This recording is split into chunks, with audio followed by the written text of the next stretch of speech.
please introduce yourself? I'm Second Lieutenant Pascual Eley.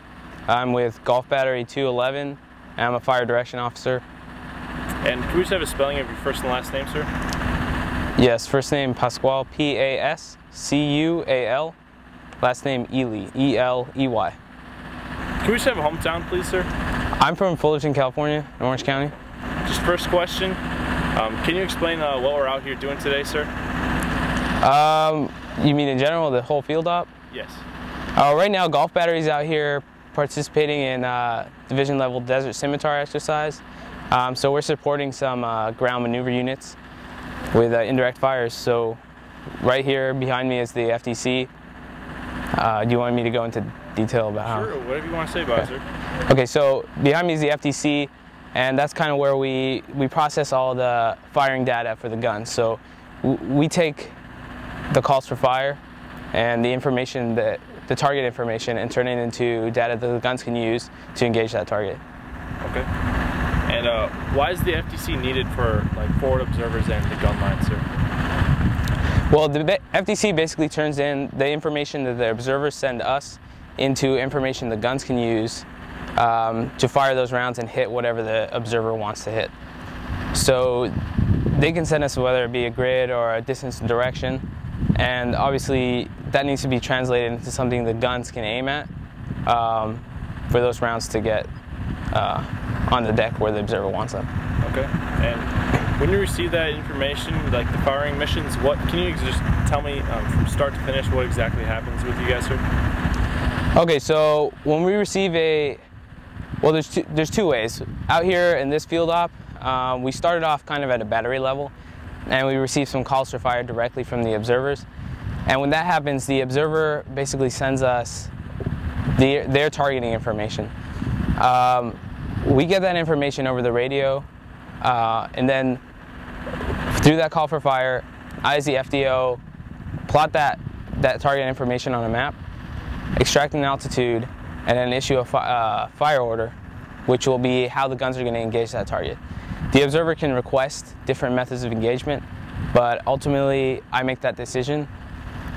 And once that's done, we use our FATEDs and our backup computer system to calculate firing data for the guns. And once that's done with at least two independent checks, that data is sent down to the guns and they engage the target with whatever special instructions the observer requested, or just whenever they can, as fast as they can load the round. Okay. And can you just explain what is inside the FDC? There's a few Marines in there, what each Marine is in there doing? Let's see, so the positions in the FDC.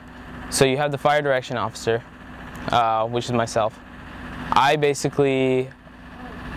charge of issuing the fire order, so basically determining how the guns are going to engage the target, and supervising what goes on in the FDC, and making sure that all the firing data we send down to the guns is safe. Making sure it doesn't violate any kind of fire support coordination measures, doesn't land on friendly units, or in terms of training, a lot of times there's a safety box, and we need to make sure the data we're sending out of the guns is going to make sure that round impacts in that safety box. Then there's the Ops Chief, which he's basically the senior enlisted member of the FDC, and he also helps supervise in the FDC and helps make sure that all the data is sent down is safe. And he keeps an eye on all the people calculating data and sending it down to the guns to make sure everything's running smoothly. Then we have our box operators. They take all the information that we get from the observer about the target, put it into the FATEDs, and that calculates a firing solution for our howitzers. And once that's done, the data that they calculate and then bump off each other, they need to make sure that they're bumping data with two independent means, just so we're absolutely sure that we're sending the right data down to the guns and there aren't any errors. Once they bump their data, that data gets recorded on a record of fire, and that's our next position in the FDC, our ROFS guy.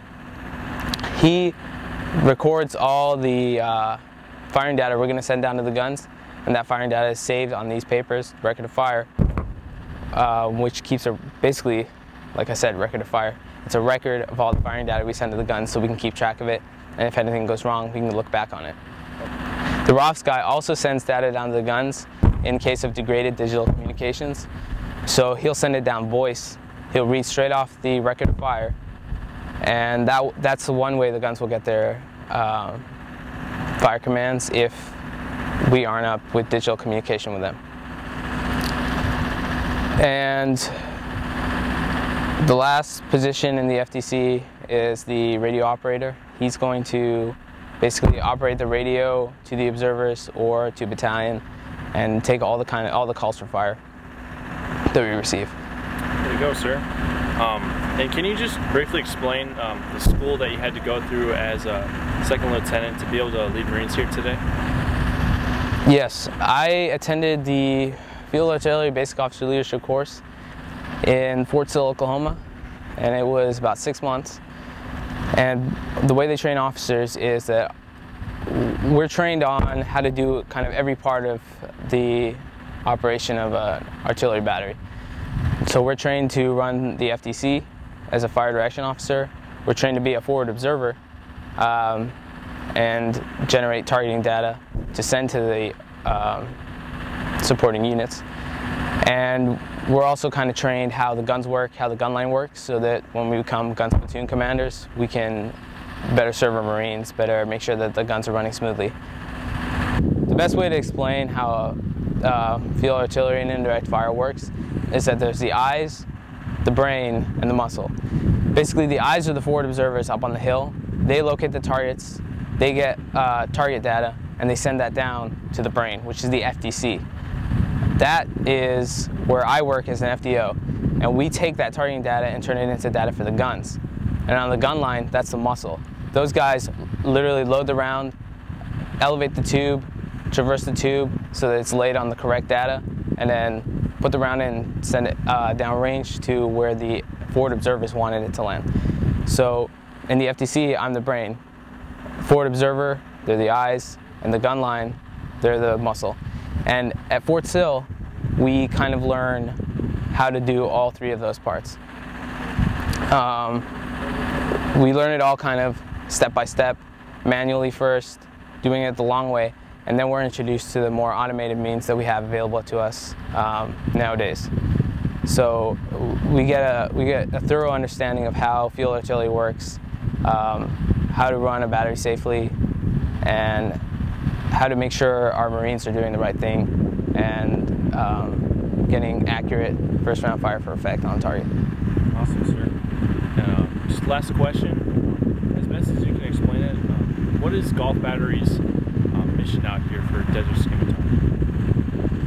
Okay, Golf Battery's mission out here in Desert Scimitar is to not only provide ourselves with some good training in providing indirect fires in a more traditional maneuver warfare environment with the division kind of leading the way.